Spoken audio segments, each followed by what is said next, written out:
Hey everybody, welcome back to my channel, and hey, welcome to the Subaru. Well, I've had the Subaru now for just going on 3 years. It's 3 years actually in another 2 days.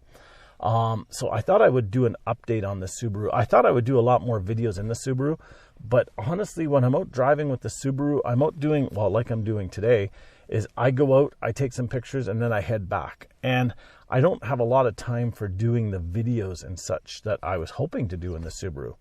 But because it's been 3 years, it's a 2020 Subaru, I bought it new, I thought I would give you an update of what I thought of it. Now, if you hear a lot of birds and stuff, I'm actually out here at a lake photographing birds. Sitting beside me here, you can't see it, but so the camera here, right over here, is my camera. There's birds on both sides of me, there's a lake over here, and if you see me get distracted, it's because there's birds actually coming in for the day and landing on the lake and taking off and stuff, so that's what I'm doing out here.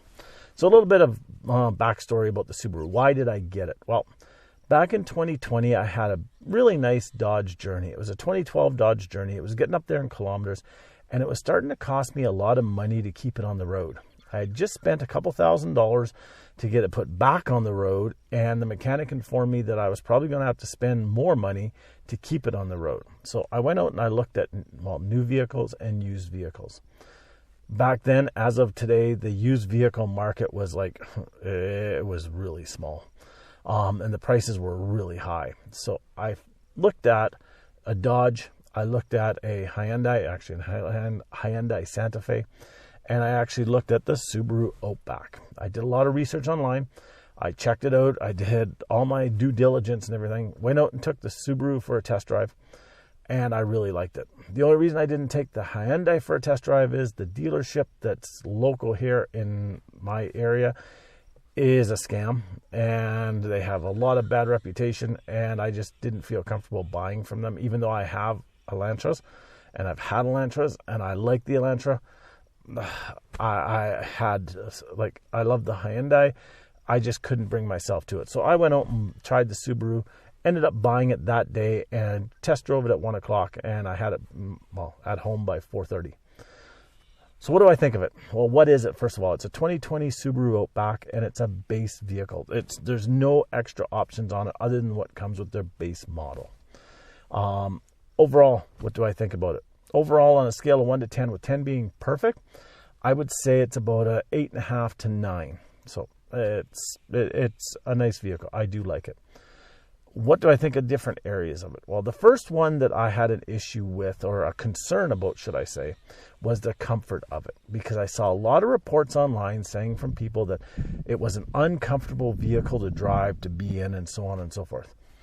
I don't find that. As you can see, I've got headroom above me. You can't see down here, but if I stretch out my legs, I'm stretched out, and I can touch the pedals perfectly, but I'm still not touching the firewall. There's space here beside me. I don't find it bad for comfort. Is it the most comfortable vehicle I've ever driven? Probably not. Is it close to being the worst vehicle? No, not even close. I find it's a nice vehicle. Seats are a little firm, but overall, it's really good. What about the handling? Well, it's a base model. I don't find the handling really bad. It doesn't have as much get up and go as what my Dodge Journey had, but that had a big engine in it.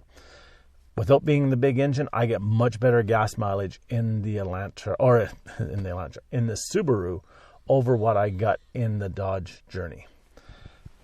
I find it's easy to drive. I find it's comfortable. I find it's got enough get up and go and stuff like that.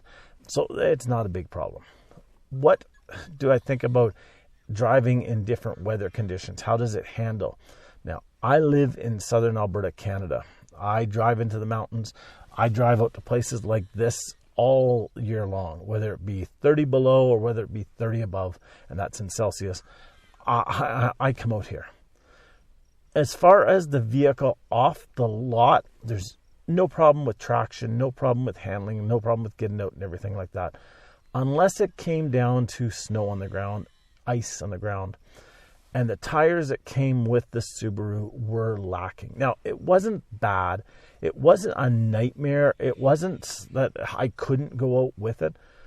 But boy, when I put winter tires on this Subaru, It was amazing what this thing would do. It was amazing how this thing handled in all weather conditions. Summertime with the summer tires on it, great. Fall, spring, great. Once the snow hits and you put winter tires on it, it's not even like there's snow on the ground. It handles really well. In the 3 years that I've driven it, like I said, I've driven it in all weather conditions. This hasn't just been like a short-term test vehicle. This is my vehicle, my daily vehicle. I've had it out in everything. And until this last winter, which was a nightmare winter, I had not had the traction system kick on where it starts shifting the wheels and so on and so forth on a daily drive until this last year and this last winter, and it did it 3 times. The first time was at what I call Nightmare Corner, which is just down from where I live. It's a very busy corner. A lot of parents drop their kids off at school and then they come out there. It's a T intersection. This intersection here, this way going here, is the main street. This is where all the parents stop, and then they spin their tires and then they move on. And it gets a rut there. It gets iced over. And this year we had a lot of snow that stayed, and we don't plow our roads around here unless there's a ton of snow on them. And the ruts there got really bad. And I actually try to avoid it as much as I can. But sometimes I have to go through that intersection. And this one time, this past winter, I pulled up with the winter tires on. I got in that little rut area. We had a ton of snow. It had warmed up a little bit. And so it wasn't frozen. It was a little bit ice, a little bit water. We had a little bit of fresh snow around. And my tires started spinning, my front tires. And then all of a sudden, the system kicked in and I was out of there with no problem. 2 other times this year, driving around a corner, hit 2 different corners, same thing happened, lost traction, and all of a sudden the wheels went and away I went, no problem whatsoever. But overall, handling in all the weather conditions and all wherever I drive, like out here, in the city and wherever, it's like 9.9 out of 10. What's my biggest dislike about this vehicle? Biggest dislike is this infotainment system right down here. Had a lot of problems. For 2 years I had problems with it. Took it back to the dealer and they did software updates or firmware updates. They replaced the head unit. They did so much stuff with it. It's finally to the point where it works 90% of the time, but I'm really not that confident in it. To me, I think Subaru should actually bite the bullet and get these things fixed for everybody who has a Subaru that's having, well, not even with issues, anyone that has this infotainment system, they should be fixing it. Another big thing that I don't like, and it's probably partially because I'm a photographer and I carry a lot of stuff with me, is I don't find that there's a lot of storage in here. In the Dodge Journey, I think it was a bit wider of a vehicle, a bit bigger of a vehicle, and there was a ton of storage. In the Subaru, there's nowhere really to put your change. Yes, there's this console between the seats, and yes, there's a little top area, but it's really thin, almost useless.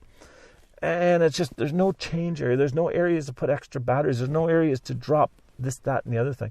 Yes, there's a couple cup holders between the seats, but it just doesn't seem to have a lot of storage. And it's probably mostly because of what I do and how I do it. Because like I said, right now sitting beside me in the passenger seat, there's a camera bag. On top of the camera bag is a camera. Down on the floor is another camera bag. In the back is a few things. But for small stuff like this and that you want spots to put it, there's just nowhere to put it. Now, I could probably get a little stick-on stuff and everything, but I really don't want to deface my vehicle. So I think if they could improve anything, that's the thing that I would improve over after they fix the infotainment system, is just to design in a bit more storage in it. So what do I think about the fuel economy? Well, fuel economy in here, I've been getting in the summertime anywhere from 6.6 up to 7.4, 7.6, and I'm just watching a bird flying past, which has got my attention span. On a regular basis. The better is when I'm doing road trips. The worse is when I'm doing daily commutes, stop and go traffic. When I put my winter tires on it, when I'm traveling in colder weather, I'm seeing 8.4, 8.6 up to 9.8 as a average, as a like daily thing. And I'll put down below what it is in miles per gallon. I'm not really sad about that. It's actually, I find it quite good. My gas price, or what I'm spending on the vehicle, is actually a lot lower, even with the prices being so much higher than it was with the Dodge Journey. And I drive this vehicle a lot. I currently have just shy of 50,000 K on the vehicle in 3 years.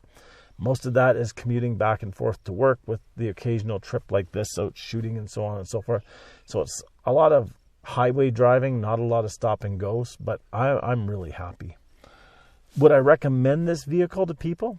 I really think I would. I don't know if I would recommend it to a family, because like I say, it just doesn't seem to have the extra space. I would probably go with their larger vehicle.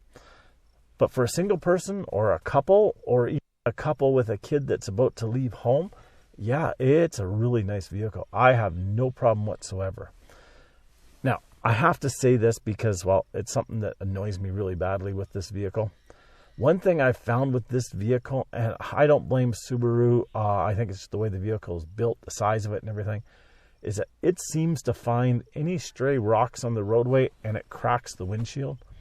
I'm serious. I've got currently 1, 2, 3, 4, 5, 6, 7 stone chips in this windshield, as well as numerous large cracks. And it's going in next week to have a new windshield put in it. It seems to get a lot of rock chips compared to all my other vehicles, and I don't know why. But yes, it has been something that it does annoy me with it.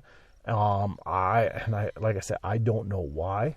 But overall, it's a great vehicle. I've driven it in all weather conditions and temperatures. Stays cool in the summertime. Stays warm in the wintertime. I love the heated seats. I don't have the heated steering wheel. I do have the heated mirrors, which has helped me a few times, especially this last winter with all the freezing rain and stuff that we've had. So overall, I would recommend it. I would highly recommend it. But yeah, otherwise, I would say get out there and get yourself a Subaru, whether it's new or used, and use it for what I use it for, getting out and enjoying it. So I'll talk to you next time. Have a great day, and maybe next time I'll be in the Subaru once again. Bye-bye now.